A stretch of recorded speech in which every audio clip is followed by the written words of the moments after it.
নমস্কার বন্ধুরা, ভালোবাসা রান্নাঘরে সবাইকে স্বাগত জানাই। বন্ধুরা, আজ আমি বানাবো আমাদের প্রত্যেকের প্রায় পছন্দের একটি মাছের রেসিপি।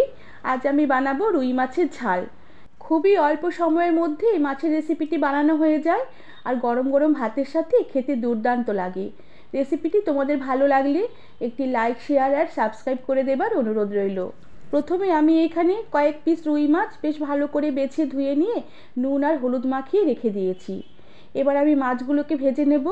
এর জন্য কড়াতে পরিমাণ মতন তেল বেশ ধোয়া ওঠা গরম করে নিয়ে আমি নুন হলুদ মাখানো রুই মাছের পিসগুলোকে তেলে দিয়ে দিলাম।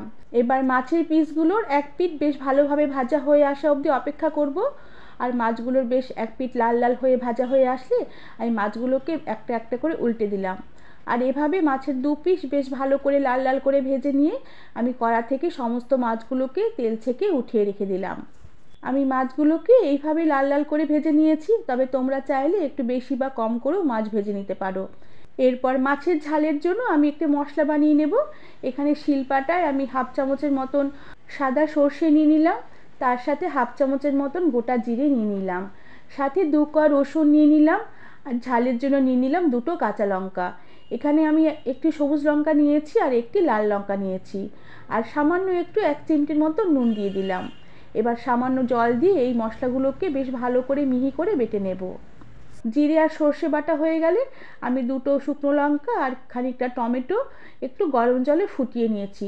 এবার এই সেদ্ধ করে রাখা শুকনো লঙ্কা টমেটো শিলপাটায় একটু মসৃণ করে বেটে নেব। শুকনো লঙ্কা একটু গরম জলে ফুটিয়ে নিয়ে মশলা বেটে নিলে তরকারির কালার বেশ ভালো আসে। এরপর এই মাছ ভাজার তেলেই আমি থেতো করে রাখা এলাচ আর দারচিনি ফোড়ন দিলাম। ফোড়নে সুন্দর গন্ধ বেরোলে খানিকটা পেঁয়াজ কুচি দিয়ে দিলাম। এবার পেঁয়াজ কিছুক্ষণ নেড়ে চেড়ে নেব। পেঁয়াজ কিছুক্ষণ নেড়ে চেড়ে নিয়ে পেঁয়াজ একটু নরম হয়ে এলে আমি যে মশলা বেটে রেখেছিলাম সেই বাটা মশলা দিয়ে দিলাম।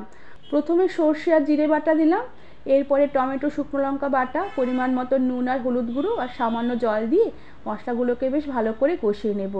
কিন্তু আমি যখন টমেটো আর শুকনো লঙ্কা বাটা নুন হলুদ দিয়েছি সেই সময় আমার ক্যামেরাটা অফ হয়ে গেছিলো।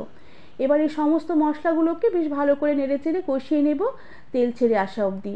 মশলায় তেল ছেড়ে এলে শিলপাটা ধোয়া যে জলটা, সেই জলটাকে সামান্য একটু গরম করে নিয়ে আমি ঝোলের জন্য পরিমাণ মতন দিয়ে দিলাম। এরপরে ঝোল বেশ ভালো করে ফুটে উঠলে ভেজে রাখা মাছগুলোকে একে একে ঝোলে দিয়ে দিলাম। এবার ভাজা মাছগুলোকে ঝোলে বেশ সাবধানে একবার একটু উল্টে পাল্টে দেব। আর ভাজা মাছের সাথে ঝোল কিছুক্ষণ একটু ফুটিয়ে নেব। কিছুক্ষণের মতন ঝোল ফুটিয়ে নেওয়ার পরে আমি উপর থেকে কয়েকটা লম্বা লম্বা করে কেটে রাখা টমেটো দিয়ে দিলাম, আর তার সাথে কয়েকটা চেরা কাঁচা লঙ্কা দিয়ে দিলাম, সাথে 1 মুঠোর মতন ধনেপাতা কুচি ছড়িয়ে দিলাম। এবার সমস্ত কিছু বেশ ভালো করে নেড়ে চেড়ে মিশিয়ে নিয়ে ঢাকা দিয়ে রেখে কিছুক্ষণের জন্য রান্না হতে দেব, যাতে টমেটোটা একটু সামান্য একটু নরম হয়ে যায় আর কাঁচা লঙ্কা ধনেপাতার গন্ধটা ঝোলের সাথে বেশ ভালো করে মিশে যায়। গ্যাসের আঁচ কম করে দিয়ে কিছুক্ষণ এভাবে ঢাকা দিয়ে রান্না করে নেবার পরে ঢাকনা খুলে দিলাম। মাছের ঝাল বেশ অনেকটাই ঘন হয়ে এসেছে আর খুব সুন্দর একটা গন্ধ বেরোচ্ছে। এবার মাছগুলোকে আর একবার সাবধানে একটু উল্টে পাল্টে দেব। আর এই সময় নুনের পরিমাণটা একটু চেক করে নিতে হবে। আর যার বাড়িতে যেরকম গ্রেভি পছন্দ করো সেই মতন পাতলা বা ঘন করে নিতে পারো। আমি আর গ্রেভিটাকে আর ঘন করব না। এবার আমি গ্যাসের আঁচ বন্ধ করে দেব আর সরাসরি কড়া থেকে গরম গরম ভাতের সাথে সার্ভ করে দেব।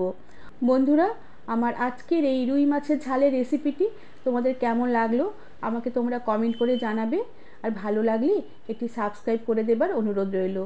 আজ তাহলে আসি, পরে আবার একটি নতুন রেসিপি নিয়ে দেখা হবে। ধন্যবাদ বন্ধুরা।